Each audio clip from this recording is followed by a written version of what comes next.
누가복음 17장 5절로 10절입니다. 사도들이 주께 여짜오되 우리에게 믿음을 더하소서 하니 주께서 가라사대 너희에게 겨자씨 한 알만한 믿음이 있었다면 이 뽕나무더러 뿌리가 뽑혀 바다에 심기우라 하였을 것이요 그것이 너희에게 순종하였으리라. 너희 중에 네게 밭을 갈거나 양을 치거나 하는 종이 있어 밭에서 돌아오면 저더러 곧 와 앉아서 먹으라 할 자가 있느냐? 도리어 저더러 내 먹을 것을 예비하고 띠를 띠고 나의 먹고 마시는 동안에 수종 들고 너는 그 후에 먹고 마시라 하지 않겠느냐? 명하대로 하였다고 종에게 살해하겠느냐? 이와 같이 너희도 명령받은 것을 다 행한 후에 이르기를 우리는 무익한 종이라 우리의 하여야 할 일을 한 것뿐이라 할지니라. 아멘. 이 어려운 세상에서 이제 코비드19가 좀 주춤해지고 있지만은 우리는 어떻게 앞으로 살 것인가, 우리의 인생을 어떻게 하면 성공하며 살 수 있을까를 고민하게 되었습니다. 세상 사람들은 세상에서 성공하기 위해서는 미천이 있어야 한다고 합니다. 다시 말하면 사업을 할 사람은 그 사업에 특별한 재능이 있던가, 또는 사회에 나가서 취직을 하고 또 무슨 직장을 갔든지 엘리트야만이 백악관에도 들어갈 수 있고 큰 회사도 들어갈 수 있고 좋은 회사 들어갈 수도 있습니다. 엘리트야만 성공할 수가 있는 시대입니다. 또 무엇을 하든지, 우리가 비즈니스를 하든지 무엇을 하든지 재물이 있어야 돼요. 돈이, 미천이 든든히 있어야 성공을 하는 것입니다. 그런데 오늘 이 제자들은 예수님의 가르침을 받으시고, 그리고 만약에 작은 자들을 실족해 하면은 연자맷돌을 목에 메고 바다에 빠지는 것과 같다고 무서운 말씀을 경고하셨습니다. 정말 이 제자들은 앞으로 예수님의 교훈을 받고 우리가 어떻게 이 세상을 성공적으로 살아갈까 예수님 앞에 큰 청원을 드렸습니다. 딱 한 가지입니다. 우리에게 믿음을 더하소서. 하나님의 나라의 재산은 믿음입니다. 우리가 이 세상에서 주님의 가르침을 받고 주님이 우리를 이렇게 걱정하시는데 우리가 이 세상에 나가서 성공하는 길은 오직 믿음입니다. 대단한 지혜를 제자들이 가진 것입니다. 여러분도 아시겠지만 1000번제를 드린 솔로몬에게 하나님께서 너무나 솔로몬이 사랑스러우셔서 내가 내게 무엇을 하여 줄까? 그 소원을 말하라 그랬어요. 그럴 때 부도 구하지 않고 장수도 구하지 않고 재물도 구하지 않고 21살에 21세 통일 이스라엘 큰 나라를 아버지께로부터 물려받았는데 지혜를 주시옵소서 그랬어요. 그것이 하나님의 마음에 너무나 맞아서 구하지도 아니한 재물도 주고 부도 주고 다 주셨어요. 전무후무한 복을 솔로몬에게 다 주셨어요. 여러분, 우리가 많은 사람이 예수를 믿고 살아갑니다. 특별히 또 우리는 지금 세계에서도 가장 최고의 문화와 최고의 세계에서 선망의 대상이 되는 뉴욕에 살고 있습니다. 코로나 바이러스 19 때문에 이 미국이 말도 못하게 세계에서 최고로 확진자가 많고 사망자가 많은 불명예를 띠고 있기 때문에 온 한국에 있는 사람이나 저 터키에 있는 사람이나 선교사님들이나 저 아는 사람들이 꼭 전화가 와요. 목사님 괜찮으세요? 여러분들도 아마 많은 그 전화가 올 겁니다. 우리 이제 앞으로 어떻게 살 것인가? 정말 우리의 삶은 어떻게 살 것인가? 여러분, 어떤 사람이 젊은 남녀가 미국에 이민 와서 공부도 많이 하고 참 출세를 했어요. 결혼했습니다. 그래서 제가 이런 개인적으로 만나는 기회가 있어서 물어봤어요. 어떻게 하다가 그렇게 자매님은 참 인물도 좋으시고 공부도 많이 하시고 어떻게 저렇게 저 남편하고 결혼을 하셨습니까? 결혼한 이유가 그걸 좀 물어봤어요. 그랬더니 목사님, 첫째 진실합니다. 그리고 능력이 있습니다. 아시잖아요. 지금 저런 회사 아무나 못 들어갑니다.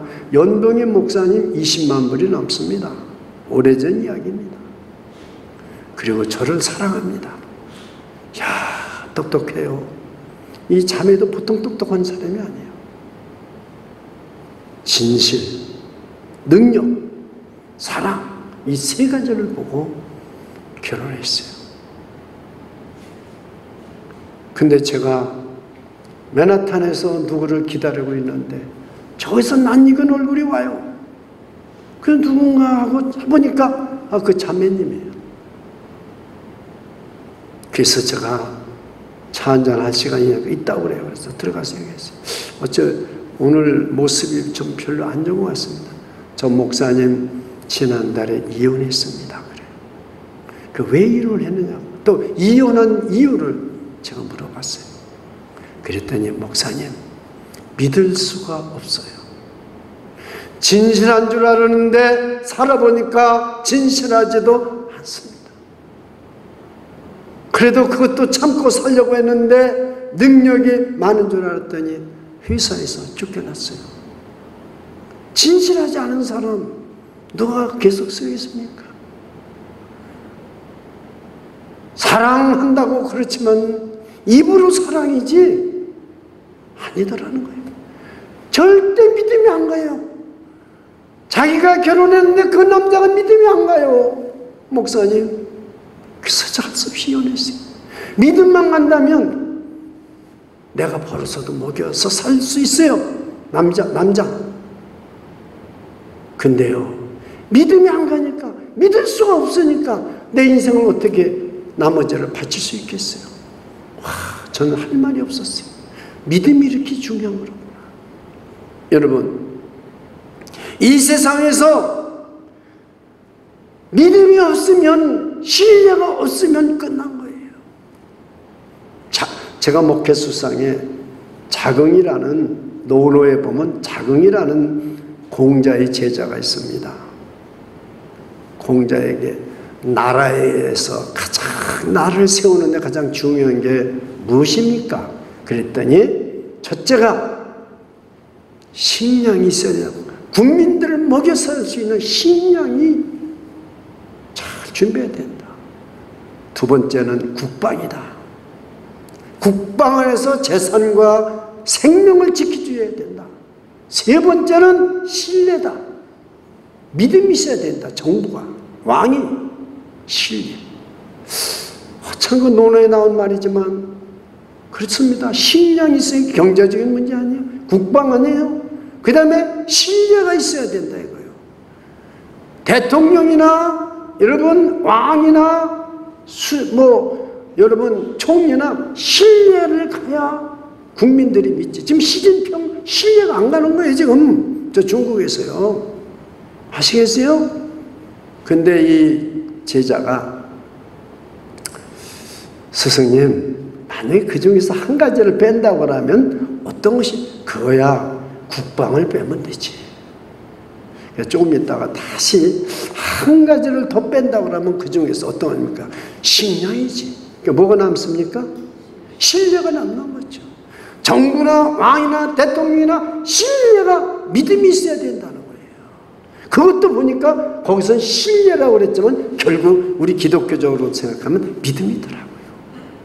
여러분 가정, 여러분 교회, 여러분 나라, 우리가 살고 있는 이 미국 나라, 여러분 보세요. 미국이 얼마나 부강한 나라였습니까? 부강한 나라가 빚더미 나라가 되고요. 코로나 바이러스 19로 말미암아 경제가 지금 밑바닥을 가고 있고요. 지금 경제 지표가 따그랗다고 짝을 얼마씩 지금 얼마나 어려운지 말도 못해요.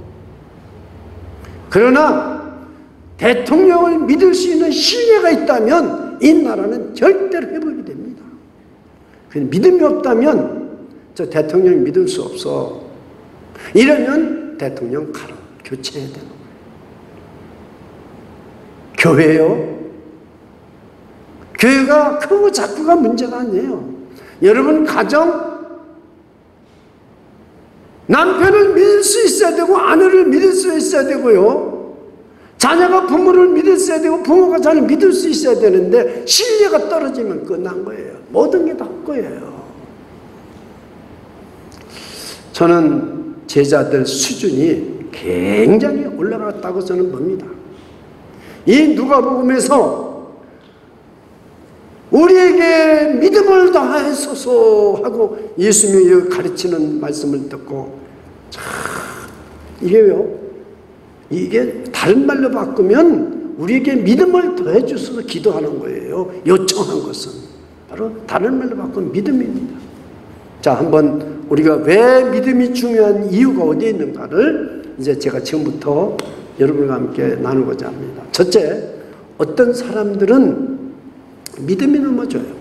저 여러분 다 하나님을 믿고 예수 믿고 다 성령 받고 거듭났고 다 세례 받고 봉사하고 충성하고 살지만 코로나 바이러스 19라든가 정말 우리의 사랑하는 사람이 죽는다든가 위험이 온다든가 교통사고가 난다든가 무슨 그저 하루아침에 재물이 그냥 다 없어졌다든가 사랑하는 사람이 죽었다든가 이렇게 되면 우리 믿음이요 참 까부러치집니다. 밑바닥을 갑니다.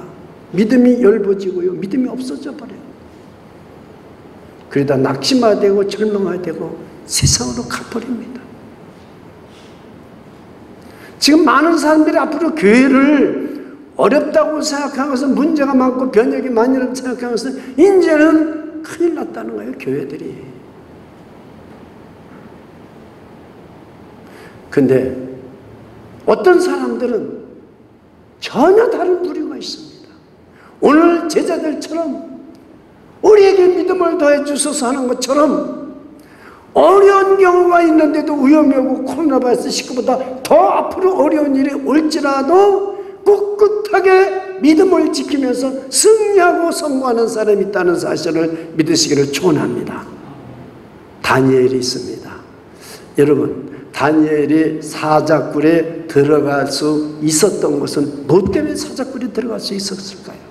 아니, 예루살렘을 향하여 문을 열어놓고 3번씩 기도하면은 분명히 사자굴에 들어갈 수 있었던 걸 알고 기도했기 때문에 다니엘이 사자굴에 들어갈 수 있었던 이유는 뭡니까? 믿음 때문입니다. 하나님을 믿는 믿음 때문에 사자굴에도 들어갈 수 있었던 거예요. 믿으십니까? 믿으십니까? 사드락과 미삭과 아벳느고시 평소보다도 7배나 더 높은 뜨거운 풀무 속에 들어간다는 걸 알면서도 금신상에 전하지 않았던 이유는 뭐예요? 믿음 때문이에요. 그 동방에서 제일 부자였어요. 그 재산이 하루아침에 다 날라버렸어요. 오늘날처럼 토네이도가 부르는지 어떻게 재산이 다 양이고 무슨 재산 다 나가고 그뿐입니까? 10자식이 한꺼번에 그냥 텐트가 무너져서 다 죽어버렸어요. 자막을 한번 열어주시죠. 욥기서 1장 21절.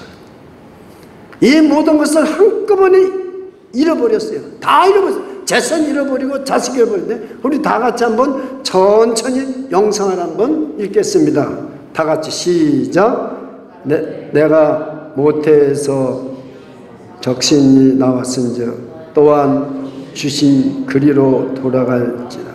주신 자도 여호와시오 취하신 자도 여호와시오니 여호와 이름이 찬송을 받을지니이다.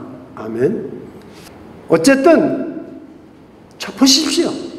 욥이 저렇게 모든 재산을 다 잃어버리고 10자식을 잃어버렸는데도 하나님을 원망하지 아니하고 하나님을 찬송드릴 수 있었던 이유는 딱 한 가지입니다. 믿음 때문인 것입니다. 믿음 때문이에요. 우리가 지금 코로나 바이러스 19로 말미암아 잃어버린 것이 얼마나 많습니까?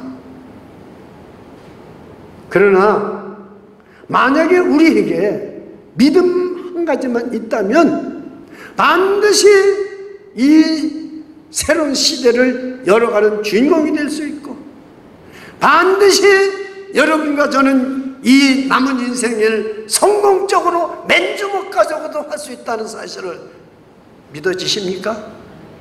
확고한 믿음이 있었기 때문에 욥은 하나님을 원망하지 않고 찬송했어요.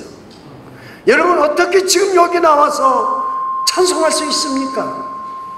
어떻게 지금 우리가 소셜 디스턴트를 지켜가면서 우리가 이렇게 와서 예배 드릴 수 있단 말입니까?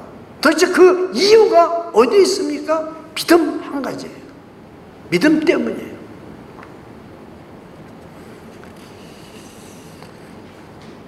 우리 예수님의 믿음을 한번 보시기 바랍니다.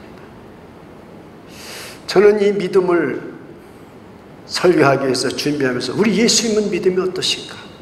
다니엘 믿음부터 받고 뭐 그게 많지만요, 정말 예수님의 믿음은 어떠실까? 클라이막스, 예수님의 믿음을 알 수 있는 클라이막스가 어딜까? 저는 요한복음에서 그 11장에서 찾아봤어요. 나사로가 죽어서 장사되어서 나흘이 되어서 썩은 냄새가 나는데 그 무덤 앞에 가서 하나님 앞에 내 말을 들으시는 줄 감사합니다 하고 죽은 나사로에게 나사로야 나오너라. 저는 그 예수님이 나사로야 나오너라 나흘이 됐는데, 제가 만약에 이 성경을 처음 읽을 때 그걸 못 깨달았어요. 목사가 돼서 깨달았어요. 나사로가 나 안 나갈래요? 아니, 나사로 안 나오면 어떡하죠? 그것도 제자들 믿는 게 아니야. 다른 사람들도 많은 사람이 있는데 나사로야 나오너라. 나사로가 탁 나온 거예요. 대동면적이에요. 싸맨 대로 그대로 나와요.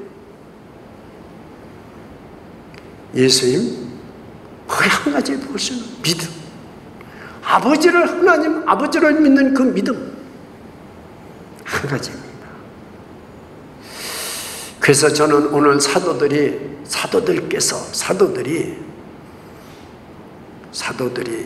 주께 여짜오되 우리에게 믿음을 더하소서. 이것은 엄청난 기도입니다. 수준 높은 기도입니다. 저와 여러분 지금까지 많은 기도를 드리는데 하나님께 믿음을 더하소서, 저에게 믿음을 더하소서 기도해 보신 적 있으신 분은 아실 거예요. 이 사도들의 심정을 알 거예요. 이런 힘든 세상에 어떻게 우리가 죄를 안 짓고 이 소자에게 실수하지도 않고 우리가 어떻게 예수님을 전할 수 있겠습니까? 우리에게 믿음을 더해 주셔서 어떻게 나를 욕하는 사람을 용서할 수 있습니까? 하루에 7번 와서 회개한다 그러면 용서해 줘라. 내가 어떻게 용서해 줄 수 있겠습니까? 우리에게 믿음을 더해 주셔서. 이 말 아닙니까? 이 세상에서 믿음이 가장 큰 재산이라는 거예요. 누가요? 사도들이. 저와 여러분이 코로나 바이러스 19 시대가 끝나가고 이제 다시 한번 이 사회가 5단계 모든 걸 다 풀려서 열어진다면 어떻게 우리는 이 앞날을, 변화된 앞날, 진짜 살기가 어려운 앞날, 직장을 구할는지 구하지 못하는지 모르는 앞날, 아무것도 보장되지 않는 앞날, 돈 많은 사람만 살 수 있는 앞날, 우리는 맨주먹인데 어떻게 우리는 살 수 있겠습니까? 걱정 마세요. 우리의 재산은 믿음입니다. 가장 소중한 건 믿음이라는 사실을 꼭 믿으시기 바랍니다. 그러면은 도대체 우리의 믿음이 더 자랄 수 있는 방법은 무엇일까요? 예수님께서 오늘 본문 말씀에 그 해답을 주셨어요. 오늘 본문 말씀에 그 해답이 다 들어있어요. 그러면 이 믿음이, 저와 여러분의 믿음이 자라나고 성장되는, 커지는 방법이 뭐냐? 예수님께서 저들의 사도들이 예수님만 쫓아다니고 모동을 버리고 쫓아다닌 사도들이, 제자들이 큰 믿음 더 해달라는 거 아니야? 아주 큰 믿음, 예수님의 제자니까 우리 큰 믿음 달라는 거 아닙니까? 그러니까 예수님께서 그걸 수정을 해주세요. 믿음은, 너희들이 큰 믿음은 그냥 생기는 게 아니다. 하루아침에 내가 너한테, 믿음은 선물이다. 여러분, 믿음은 선물인 걸 믿으십니까? 믿음은 하나님께로부터 우리에게 주신 선물입니다. 그러나 누구에게는 큰 믿음, 아주 그 바위 같은 믿음을 주시고, 누구에게는 조그만 믿음 주시고, 그런 게 아니에요. 이걸 오늘 저는 본문에서 깨달았어요. 아니라구나. 믿음은 하나님이 조금 주세요. 그러면서 겨자씨 하나일 만한 믿음만 너에게 있으면, 너희들은 이제 큰 믿음을 더해달라고 그러지만, 이걸 예수님이 수정해서 대답을 딱 해드리는 거예요. 너희는 지금 큰 산을 헐어올 믿음을 달라고 하고 큰 믿음 달라고 그러지만, 겨자씨 하나는 믿음만 너에게 있다면은 이 뽕나무를 뽑아서 바다에 심길하더라도 그대로 되리라는 거죠. 팔레스타인에서는 뽕나무 뽑기가 얼마나 어려운지 몰라요. 이 미국은 이번에 돌풍 그거 조금 불었는데도 우리 집에 그냥 큰 아름드리 나무가 쓰러져 가지고요, 차고를 다 부서뜨리고 자동차 위에 그냥 있어가지고 며칠 동안 대표가 그냥 통행금지가 되는데 어제 해결했어요. 그래서 그 자동차 5대인가 6대가 와가지고,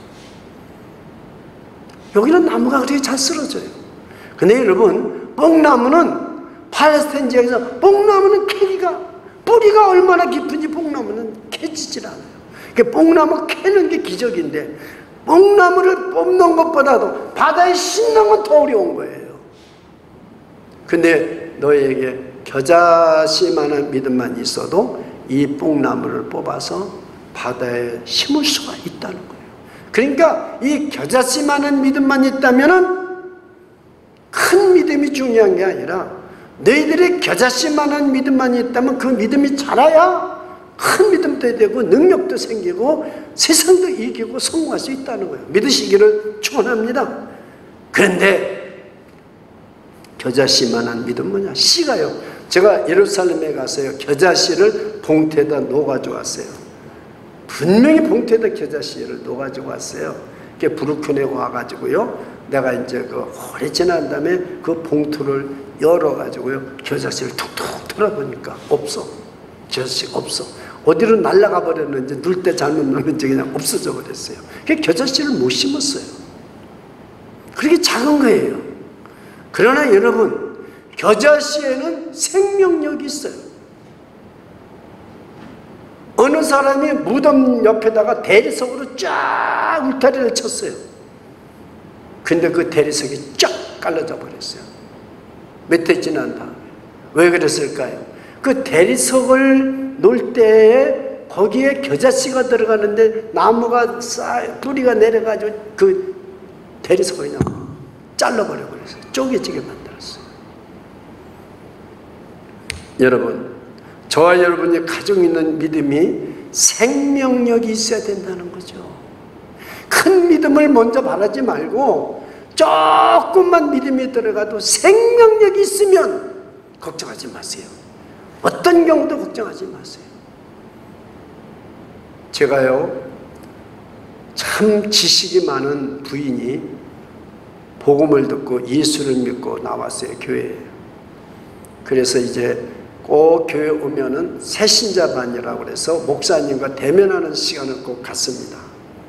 그래서 제가 이렇게 교회에 처음 나오시는데 제일 고민이 어려운 점이 무엇입니까? 하고 제가 질문했더니, 목사님, 저요 예수를 영접했습니다. 제가 교회를 안 다니다가 이렇게 이번에 전도를 받고 교회 왔지만 저 세례 받았습니다. 예수 오래전에 믿었습니다. 근데 교회는 안 다녔습니다. 근데 이렇게 지금 와서 교회를 다니다 보니까 하나님의 자녀로 산다는 것이 너무 힘이 듭니다. 그래서 하나님의 자녀가 되기를 지금 노력하고 있습니다. 제가 한마디로 말하면 믿음을 가져보려고 지금 이렇게 교회를 다니면서 노력하고 있습니다. 아, 그러세요. 그 노력 안 하셔도 됩니다. 내가 그랬어요. 하나님의 자녀로 성장이 된다면은 하나님의 자녀로 살기 위해서 노력을 하셔야 되지만 지금 교회도 안 다니다 이제 오셔가지고 하나님의 자녀가 되기 위해서 노력하는 거 아닙니다. 오늘도 우리 신비가 지금 여기 왔다가 갔어요. 제 4살이에요. 3살 반밖에 안 됐어요. 걔가 우리 아빠 어머니 부모를 위해서 자식으로 노력을 하겠습니까? 신비가? 여러분 어렸을 때 부모의 자식으로 노력하셨습니까? 잘 자라주는 것밖에 없는 거예요. 누가 부모 자식으로서 부모를 위해서 성장돼서 효도도 하고 노력도 하고 그러는 거지, 성장도 안 되는데 무슨 노력을 해요? 신비가 무슨 노력을 해요? 아, 내가 아버지 어머니 자식 노릇해야지. 우리가 지금 하나님의 자녀로 노력합니까? 아닙니다. 우리는 잘 자라주는 것밖에 없어. 잘 먹고 잘 크면 되는 거예요.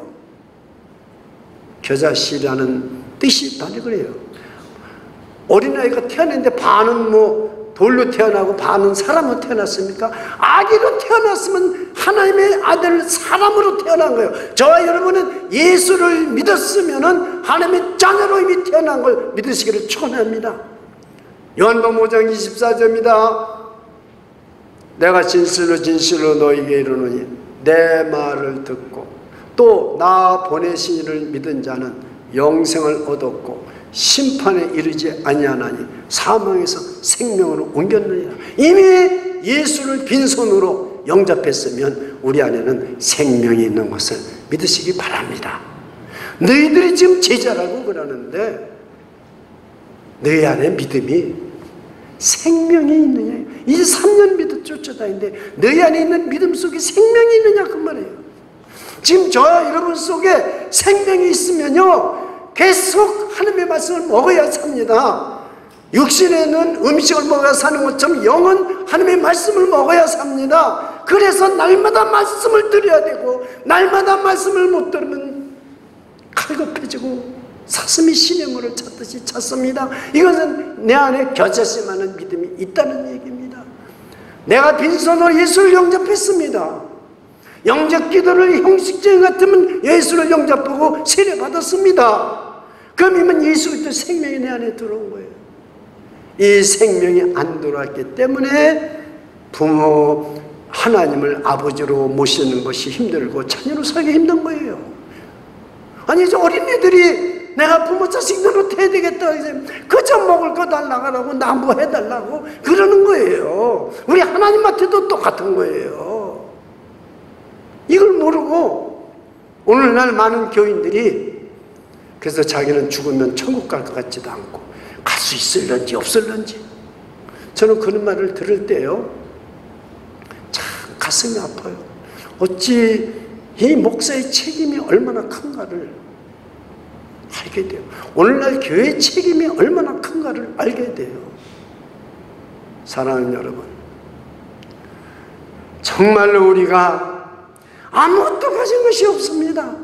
우리는 오직 하나님의 은혜로 믿음의 선물을 받아서 너희가 믿음으로 말미암아 구원을 얻었다고 그래서 너희가 하나님의 은혜로 오직 믿음으로 구원을 얻었어요. 이게 너희에게서 난 것이 아니라 하나님의 선물이에요.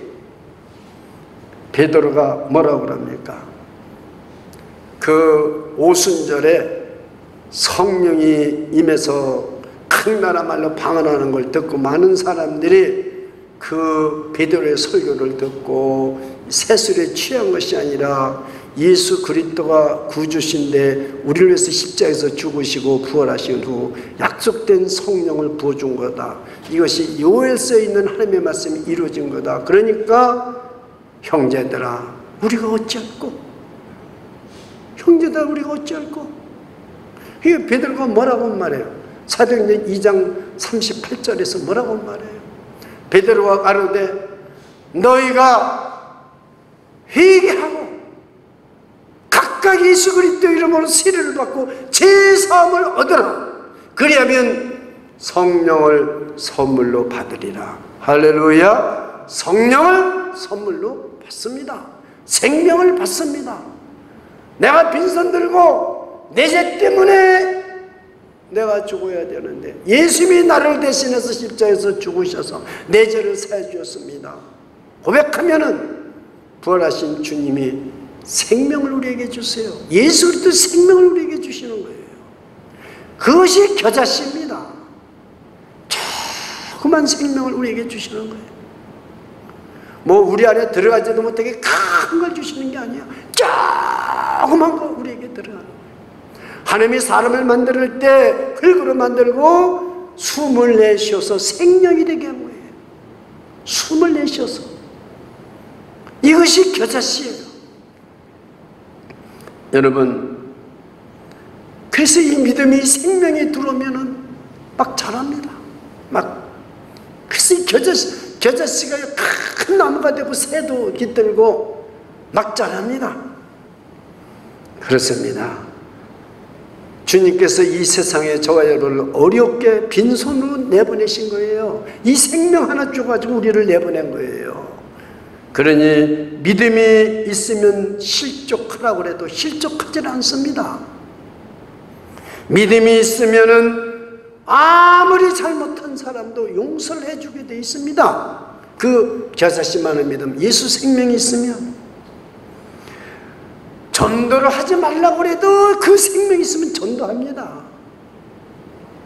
기적을 일으키지 말라고 그래도 기적이 일어나는 키워드가 바로 믿음입니다. 겨자씨 많은 생명이 내 안에 있으면 기적이 일어납니다. 내 인생에. 오늘 이 말씀이 6절 말씀인 것입니다. 제가 한번 읽어드리겠습니다.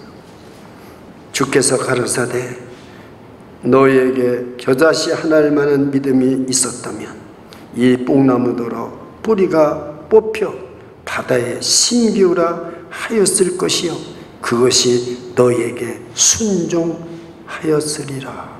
기가 막힌 겁니다. 여러분, 저와 여러분 인생에 새실을 열어주는 기적이 어떻게 일어나겠어요? 겨자씨 하나일 만한 믿음이 있지 않으면 안 일어납니다. 겨자씨 하나일 만한 믿음, 참 중요한 것입니다. 그래서 우리가 믿음을 어떻게 우리가 가질 수 있느냐를 오늘 꼭 기억하셔야 됩니다. 마르다 마리아, 예수님이 집에를 갔더니 마르다가 예수님 모신다고 하니까요, 뭐 음식을 만드냐고 정신이 하나도 없어요. 정신이 하나도 없어요. 저는 우리 집에 누가 온다고 하면 겁이 나요. 왜요? 우리 집사람이 음식 만드는 거 정신없이 만들어요. 근데 마리아는 예수님 발 앞에 탁 엎드려가지고 말씀을 듣는 거예요. 여러분, 말씀을 들어야 믿음이 자라는 것입니다. 어떻게 믿음이 자라느냐는 겨자씨만한 믿음이 내 안에 들어오면 말씀을 들어야지. 마르다야, 한 가지만 준비하면 된다. 누구 믿음이 자라겠어요? 마르다와 마리아의 믿음 둘 중에서 형제 자매지만은 누가 믿음이 자라겠어요? 마리아의 믿음이 자라. 누가 이 중에서 여러분 오늘 20매덕 되는 그리스도 중에서 누가 믿음이 자라겠어요? 날마다 말씀을 먹는 사람. 그 사람의 믿음이 자라는 거예요. 누가 가나안 땅을 정복합니까? 10가지 기적을 보고 홍해가 가지는 기적을 보고 시내산에 불에 붙어서 그걸 보고 놀라고 기적을 다 본 사람도 못 들어갔어요. 가나안 입구에서 다 죽었어요. 근데 40년 동안 아무 능력도 없고 카리스마도 없고 하나님의 말씀으로 산다는 것만 깨닫고 그 말씀 믿고 일용할 양식만 매일매일 만남을 먹은 사람들이 가나안 땅 가서 정복했잖아요. 그렇습니다. 여러분, 우리가 하나님의 뜻에 순종할 때 믿음이 생겨요. 빈손 들고 예수님을 영접했으면 이제는 순종할 때 아브라함 보세요. 최고의 믿음이 어디서 나타납니까? 100세에 난 아들 이삭을 모리아산에 바치라고 할 때 사라와 상의도 안 하고 이삭을 데리고 모리아산으로 갔을 때 합격해 해버렸어요. 그 믿음이 그만큼 성장했다는 거 아니에요. 내가 100세 낸 독자라도 아끼지 아니하고 하나님 앞에 말씀대로 순종하는 걸 하나님이 들었을 때 정말 그 믿음을 인정해 줬어요. 믿음이 자란 거예요. 근데 예수님께서 오늘 두 번째 굉장히 중요한 말씀을 겨자씨 말씀을 하시고 나서 무익한 종이라는 것을 깨닫게 해주고 너희가 무익한 종이라는 마음을 가지고 의식을 가지고 살면 너희 믿음이 커진다는 거예요. 우리에게 믿음을 더해 주소서. 그것이 7절로부터 10절까지 말씀이 결론적으로 한마디로 말하면 무익한 종이 너희가 돼야 된다. 무익한 종.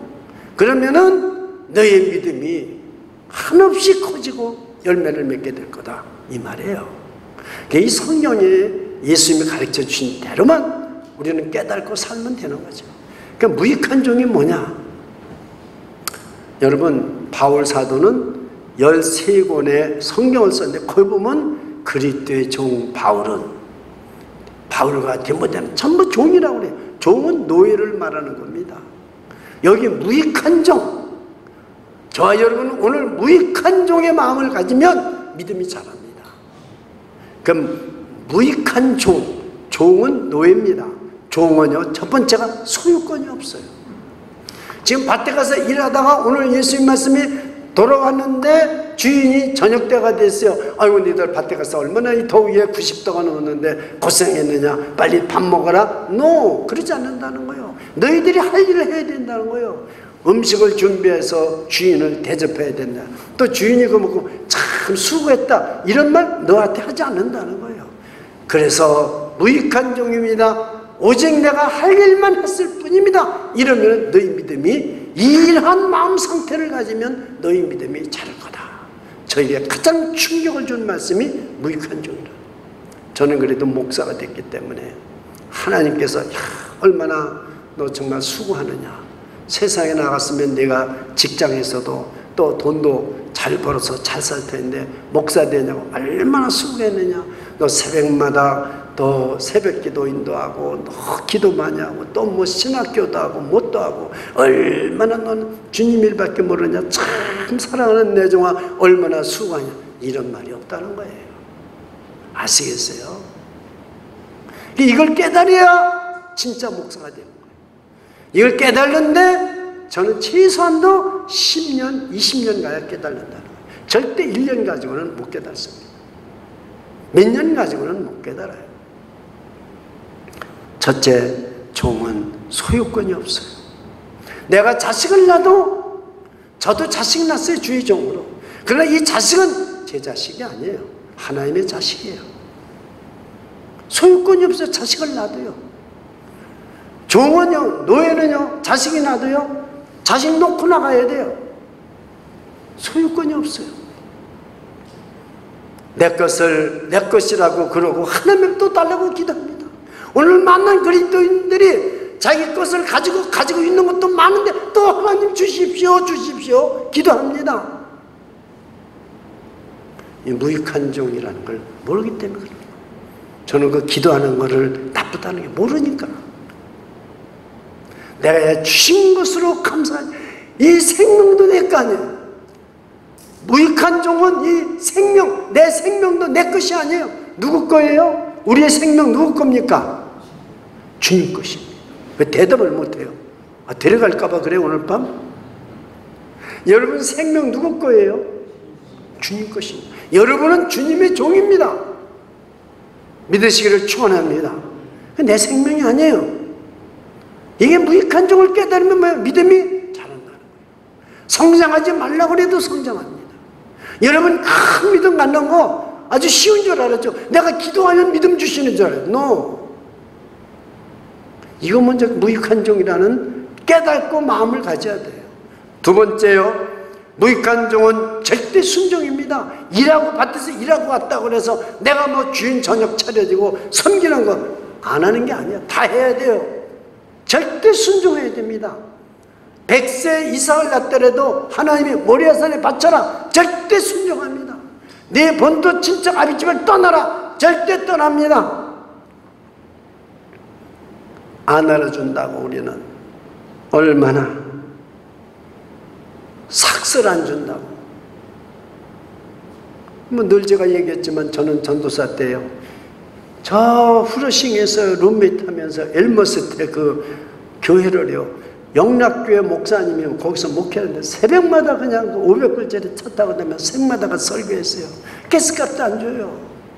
다만 100불이라도 줘야 되잖아요. 싹쓸 안 줘요. 그래서 내가 어떤 목사님한테 말했는데, 전도사님 무익한 종이란 뜻을 누가복음 17장 가서서 깨달아 보세요. 그래요. 그분이 지금 살아계십니다. 총회장도 지내고요, 통합측의 총회장도 지낸 분이에요. 살아계십니다.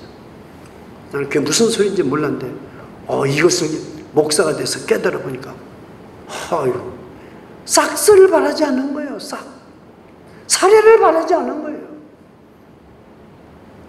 그래서 누가 감사하다고 신방하다고 주면은 그거 갖다가 교회에다가 감사의 물 그 사람 이름으로 반드시 드리도록. 여러분 우리는 삭슬 받지 않는다는 거예요. 무익한 종이라는 거는. 오늘날 많은 사람들이 조금만 자기가 하나님한테 뭘 잘하면은 싹쓸 바랍니다. 내가 이렇게 잘했으니까 하나님이 주시겠지. 여러분 참 보상이 없다는 걸 알아야 돼요. 무익한 종은 보상이 없습니다. 이번 지금 물난리가 났지 않습니까? 중국에서 홍수가 났어요. 어떤 선교사가 물이 떠내려가는데 어떤 사람이 그냥 밧줄을 딱 메고 와서 던져가지고 딱 살려줬어요. 이 선교사님이 이름만이라도 좀 누구신지 말씀해 주시고 가세요 그랬더니 딱 선교사님한테, 선교사님 줄 아는 거예요. 그 구해준 사람이. 선한 사마리아 사람 이름이 있습니까? 이 선교사님 깜짝 놀래요. 선한 사마리아 사람, 다른 사람 도적 강도를 만나서 다친 사람을 다 치료해주고 부비까지 줘서 영안에 갖다 주고 갔어요. 선한 사마리아 사람 이름이 있어요? 그 얘기를 딱 하더래요. 선한 선교사님, 선한 사마리아 사람 이름이 있습니까? 그냥 가더래요. 보상을 바라지 않기 때문에 그냥 가버리는 거예요. 이름 주면 찾아올까 봐. 여러분 지금 시대에도 이런 사람이 있다는 거예요. 저는 큰 충격을 받았어요. 우리는 조금 뭐만 하면은 나 좀 안 알아주는가? 자, 저는 오늘날 말이죠, 이 코비드19가 우리에게 많은 깨달음을 주고요, 우리 믿음을 분명히 성장시켜 줄 줄 믿습니다. 정말 우리가 깨달아야 됩니다. 네 번째 무익한 종은 불평이 없어요. 우리가 얼마나 믿음 생활하기가 어렵습니까? 믿음 생활하는 것 때문에 장애물도 많고 손해도 많이 보지. 또 제가 이렇게 교회를 섬기다 보면 참 교사나 찬양대나 셀 리더들이나 여기 보면 얼마나 많은 사람들이 헌신하면서 충성합니까? 그런데요, 불평이 없잖아요. 내가 이렇게 막 일을 많이 하는데 이런 것이 우리 교회는 하나도 없어요. 저는 그래서 너무나 하나님 앞에 감사합니다. 너무너무나 감사합니다. 교회가 큰 교회가 문제가 아니에요. 어쩌면 저렇게 희생하고 헌신하고 충성하면서도 불평 한마디 하잖아요.